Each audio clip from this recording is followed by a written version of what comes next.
Je vais vous parler d'un outil qu'on a baptisé Decideno, qui est directement accessible sur Internet. C'est un site à part entière. Vous accédez par decideno.com à l'adresse suivante. Et en fait, c'est un guide, enfin, c'est un outil qui va vous permettre de vous guider si vous souhaitez faire évoluer vos pratiques de production en œnologie, donc au chai, tout ce qui est vinification et élevage. Alors pourquoi Decideno? En fait, c'est l'aboutissement de notre projet sur l'évaluation des itinéraires. On s'est posé la question de savoir comment on allait pouvoir valoriser les résultats qu'on avait obtenus au travers de ce programme, mais également les résultats qu'on a obtenus ces 15 dernières années d'expérimentation. Donc on a voulu que ce soit un outil qui permette d'accéder facilement et rapidement à nos références expérimentales. Et c'est également pour vous un support de réflexion si vous souhaitez optimiser vos itinéraires de production. Alors je vais revenir au contexte dans lequel on a créé ce projet, un contexte qui est encore d'actualité. On a toujours une forte concurrence pour les vins français d'entrée et milieu de gamme sur le marché international, avec une évolution des habitudes et des attentes des consommateurs. Aujourd'hui, le consommateur n'est plus un consommateur passif. Il attend qu'on propose des produits qui répondent à leurs envies, à leurs goûts. On a également des enjeux économiques qui sont importants. Il faut éviter les pertes de parts de marché, maîtriser les coûts de production pour assurer une rentabilité des exploitations viticoles. Donc on a identifié en fait une problématique qui est adapter les produits au marché visé et gagner en compétitivité. Alors, pour répondre à la question comment améliorer la compétitivité des exploitations viticoles, on a mis en place une démarche qui comprend 3 étapes essentielles. D'une part, connaître son produit et son objectif de production, quel est le marché visé, quelle est la gamme de vins souhaitée, et surtout savoir caractériser de manière précise les qualités sensorielles de son produit, savoir quelles sont ses qualités, ses défauts, et comment on va pouvoir, sur quels critères il va falloir jouer pour améliorer ce produit. Donc la deuxième étape, c'est d'évaluer sa façon de travailler pour pouvoir envisager des modifications opérationnelles. Comment on va pouvoir améliorer son itinéraire pour atteindre son objectif produit. Donc il faut retracer les étapes du schéma classique de vinification et d'élevage, lister en fait les différentes opérations qui constituent votre itinéraire et voir parmi ces opérations celles qui pourraient être modifiées pour mieux atteindre l'objectif produit. Alors là, c'est là que l'outil va pouvoir vous être utile en vous apportant directement un accès aux références expérimentales du Vinopôle et de nos partenaires, tout en sachant qu'il faut toujours avoir l'appui technique de l'œnologue conseil. Une fois qu'on a identifié les opérations qui peuvent être modifiées, il faut évidemment voir si c'est réalisable dans son chai, en fonction de l'équipement présent, les caractéristiques de la vendange. Et ensuite, évaluer les conséquences de ces modifications, d'une part sur le produit, sur la qualité du produit. Est-ce qu'on s'est rapproché de l'objectif de départ? Ça, vous pouvez très bien le faire chez vous en dégustant vos produits et voir s'il a évolué dans le bon sens. Le coût de production et l'impact environnemental, c'est des notions à prendre en compte qui vous seront aussi fournies par l'outil. Donc toute cette démarche, ça aboutit en fait à la validation de la méthodologie que vous allez pouvoir vous approprier. On a également obtenu des références techniques environnées par type de produit. Ce qu'on appelle, nous, références techniques environnées, c'est des références techniques qui sont complétées par des notions économiques et environnementales. On a donc développé cet outil pour que vous puissiez mettre en œuvre cette démarche chez vous et accéder à nos références techniques. Donc on va aller sur le site en direct. Donc voici l'outil Decideno comme il se présente. Donc vous avez les onglets présentation, rechercher par objectif technique. Donc ça c'est la première fonction d'outil. C'est en fait une sorte de bibliothèque. Et après la deuxième fonction dont on parlera tout à l'heure, c'est atteindre un objectif produit. Donc vous avez ici la petite image qui rappelle en fait l'esprit de notre démarche. L'utilisateur qui se demande comment il va pouvoir vinifier son raisin pour obtenir le produit qu'il souhaite. Et votre réflexion complétée de l'outil Decideno va pouvoir aboutir au vin que vous souhaitez.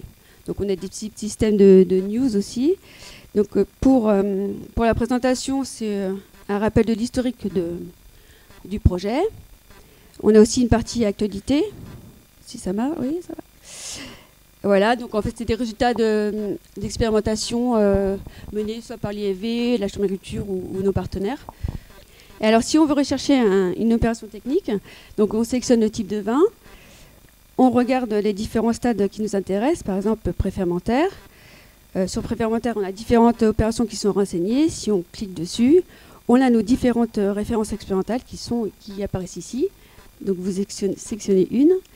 Et on a une fiche technique qui apparaît avec conditions d'essai, cépage, éléments technologiques avec des avantages et limites, restrictions d'emploi, des notions d'impact économique et environnemental. C'est des notions qui sont en référence à une opération, toujours une opération témoin. Vous avez ici macération préférmentaire à froid. C'est en référence à une macération à température ambiante ici. Et ici, vous avez une représentation graphique du résultat sensoriel obtenu pour cette technique, toujours par rapport à une opération témoin. On a différents types de colle, et si on clique encore sur une colle, on a toujours le même type de fiche, avec les mêmes renseignements. Et pour certaines fiches, lorsqu'elle est disponible, on a aussi permis l'accès à la synthèse des résultats complets. Donc ça, c'est pour la première fonction de l'outil. Je voulais juste revenir sur 2 points particuliers. Impact économique et environnementaux, c'est ce système de couleurs entre vert et rouge. Ça a été défini grâce aux données qu'on a pu acquérir au cours du programme. On a comparé les données entre elles, on a pu évaluer en fait l'impact d'une référence par rapport à un témoin. Et c'est toujours indication par rapport à une opération témoin. Donc c'est des systèmes de seuil. Ce n'est pas des valeurs précises, mais des seuils en fonction de la couleur. Pour le profil sensible, vous avez vu que c'est une illustration très visuelle de l'impact sensoriel de la technique. Donc je reviens sur une fiche type. En fait, on a toujours la référence qui est étudiée par rapport à une opération témoin. Vous avez ici en fait des barres qui correspondent en fait à l'intensité du critère étudié. Donc si la barre se déplace vers la gauche, c'est qu'on a une diminution du critère. Si c'est vers la droite, on a une augmentation du critère évalué. La couleur, en fait, si c'est vert, c'est que l'impact est positif. Si c'est rouge, c'est que l'impact est négatif. Parfois, la couleur est grise quand l'impact est variable en fonction du produit. Par exemple, l'intensité colorante, si ça diminue, ça peut être plus positif pour un rosé, mais pas pour un vin rouge.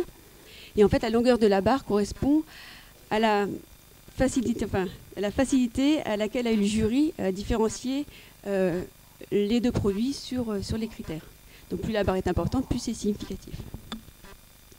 Alors deuxième fonction de l'outil, c'est de proposer des opérations techniques expérimentées pour atteindre un objectif ciblé.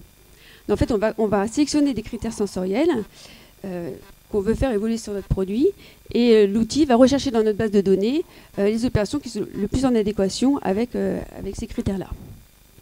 Donc là, on va faire encore un test en direct. Donc on sélectionne le type de vin. Donc vous allez ici dans l'onglet « Atteindre un objectif ». Vous allez voir différents critères qui vont apparaître. Donc là, c'est à vous de choisir les critères qui vous semblent importants de corriger sur votre vin.